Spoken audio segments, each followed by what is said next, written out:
All right, so we've done a lot of hard work to create this beautiful tree, but it is gray.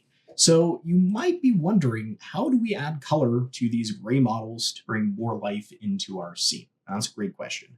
So the way we're going to do that is by using things called materials, which are also referred to as shaders inside of Maya.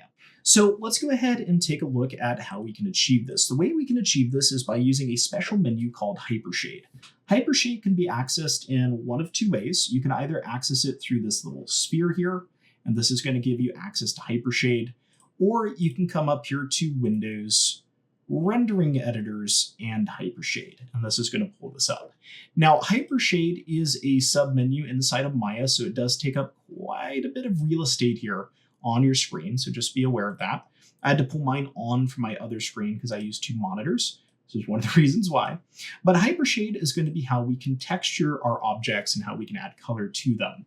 Now, we're going to get into texturing later on. Texturing is the process of actually using external images to add graphics to our objects. But we're going to start by just looking at basic materials. Now, I'm going to want to try and position this so I can essentially see my material bin and my attributes and my tree. So I'm just going to move that over there so we can see all of this at once, and we can talk about what's going on here in Hypershade. In terms of Hypershade, we have some menus up here. These rarely, if ever, get used, so you can pretty much ignore those. Next, we're going to have our various bins which contain things. So the material bin is the main one we want to be on. So if you're not seeing the materials, just be aware you can click into that. You'll also see textures, utilities, rendering, lights, camera, shading. I think there's a few other hiding down here, but we don't care. Now, what are these? These are the default materials that Maya always uses. For example, this first one here called Lambert 1, if we click on that, will show up in the Properties Manager, which is over here. Notice it also shows up in the Attribute Editor. These are essentially the same thing, but there are slight differences, and we'll talk about that later. But what this does is it controls the color of all the default objects in the scene. As a general practice, you do not change Lambert 1, okay? When you're working on an entire Maya production, you work with a team, generally speaking. So what that means is when you change Lambert 1 for you, you change it for everyone, and that might bug them. So just be aware of that. We don't really want to change that. This here is how we can change it. So we're not going to do that. We're going to create our own. But the Properties tab over here is essentially how we can change this. There's also a material viewer. Mine's really small for some reason here, so let's go ahead and give ourselves a little bit more real estate. That gives you a preview of what it looks like. Now over here, we have our creation area where we can create our materials from, and here we have our node editing area. So that's our work area. We're not going to use this in the section. That's going to be used for texturing. We are, however, going to create some materials here. We're going to select them from here and edit them from here. So let's go ahead and get started and talk about the materials that we're going to be using.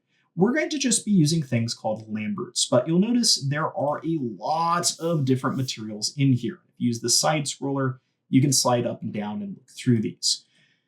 Plenty of materials and other nodes. We're going to get into quite a few of these by the end of this course, but to get started, let's go ahead and start with the most basic shader here called the Lambert. The Lambert is the most simple shader you can gain access to. It is the base foundation of all 3D materials, essentially. I want to start us here to kind of get a feel for what materials are, how they work as we work our way into the more advanced types of materials. To create this Lambert, you can simply click its name, and it will place a Lambert up here in this top section. So you'll see now this is our new Lambert here. You'll also notice it has the name Lambert 2, which we can see in either the property editor or the attribute editor if you have it open. Now we can go ahead and name this. I'm going to go ahead and name this tree green 1 underscore material. This is going to be our first green color, and we can go ahead and start exploring changing color.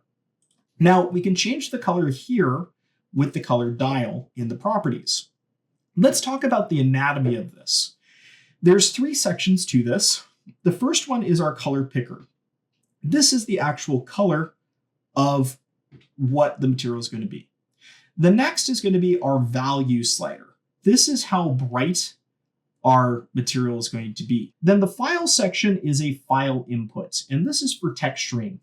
We're not going to get into that in this one, but we'll go ahead and take a look at that in future lectures. Now, what we're going to care about is clicking the color here. And when we do, this is going to pull up a color picker, which we can change the color. If you've never worked with one of these before, this is an HSV wheel, a hue, saturation, value wheel, sometimes HSB, hue, saturation, and brightness. On the outside, you have your hues, which is the master category of the color. So we're going to want to set this to be some sort of green. And then on the center, you have your value, which is your brightness or darkness, and you have your saturation, which is the purity. And if you click this dot around, you can change that. Notice the hue revolves around the outside, so as you spin that, you get different colors, but this is how we can get the colors on the inside here. So that will be my green. Cool, we have this green material. How do we get it on our object? Well, there's actually several ways to get this onto our object, but let's look at one of the most basics. One of the most basic is to click with your middle mouse button here and drag over your object in the viewport, and then lift your finger off the middle mouse button. And that will go ahead and allow you to drag and drop the material to your object. That is one of the most basic ways to assign our objects, but notice that only affected one object. Now, what's cool about materials is because they're separate entities from objects, you can actually use one material on multiple objects. So for example, if I wanted to apply this to the next tree segment, I can middle mouse drag, release, and you'll see it's now coloring that. What's equally cool is because this is its own node, it's its own entity, we can still make changes. So let's say I wanted it to be fall. Well, I could come in here and we could change that tree to be red or brown. Okay, so we can change this anytime we like. Now that we have that out of the way, let's go ahead and explore some of the other ways that we can assign the material. Depending on your circumstances, you might want to assign your material a number of different ways. For example, let's say we wanted to assign this material to the tree all at once. So that way we didn't have to drag and drop for each segment, especially if any of you went crazy and decided to make the human-centered tree and it has 100 segments, right?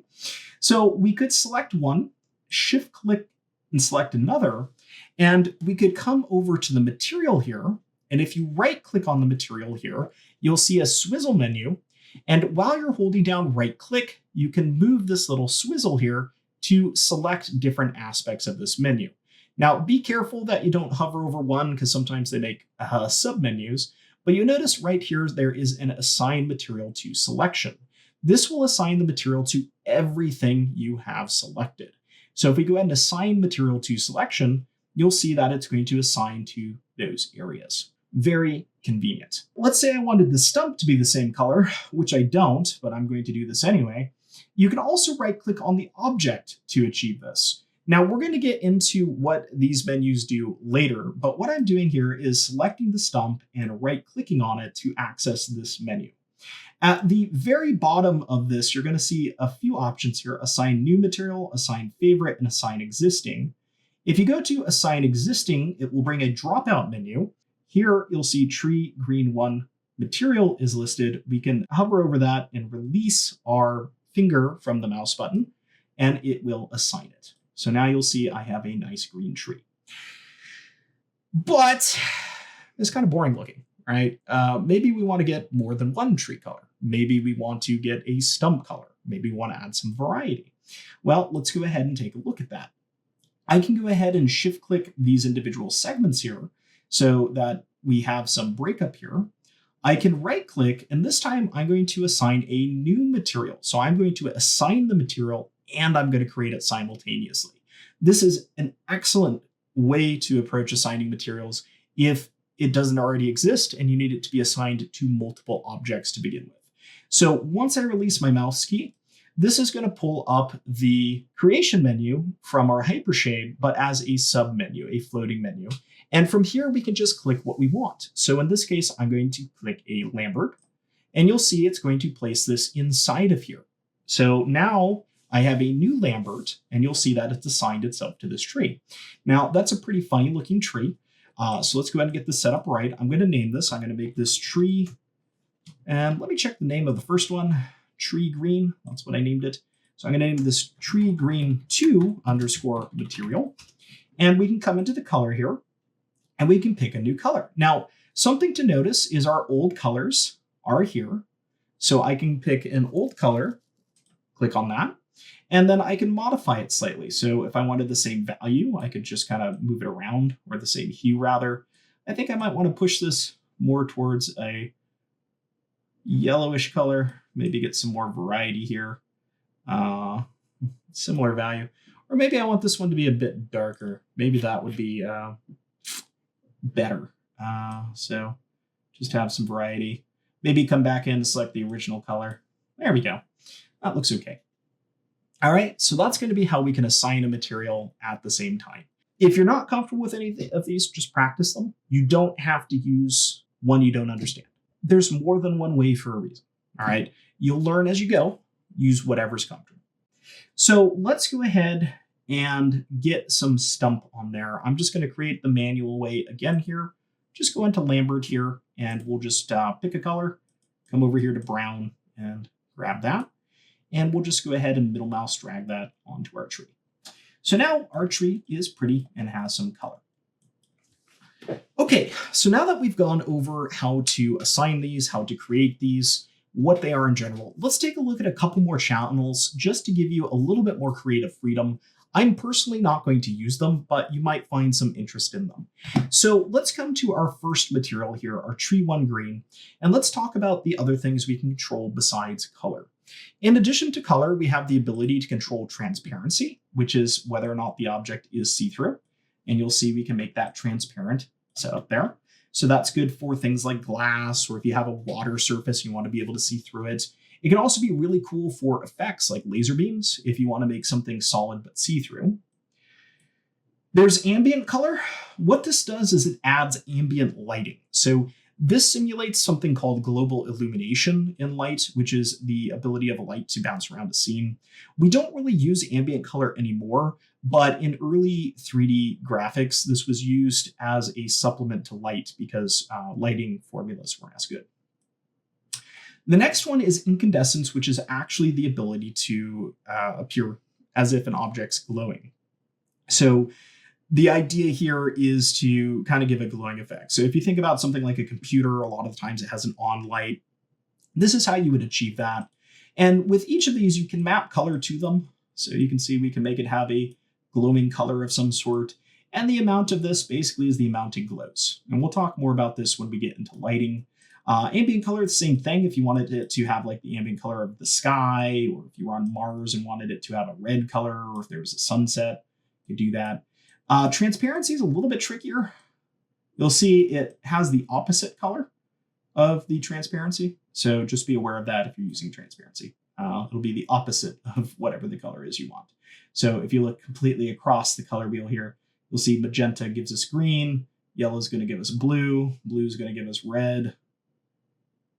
I guess blue kind of gives us orange, cyan gives us red, but you can see that set up there. Okay, so feel free to play around with those. Now, once we're done with this, we can just hit the exit button on our Hypershade here, and we have our colored tree. All right, so I'm going to go ahead and save this out. I'm going to do a save scene as here and just make this tree color.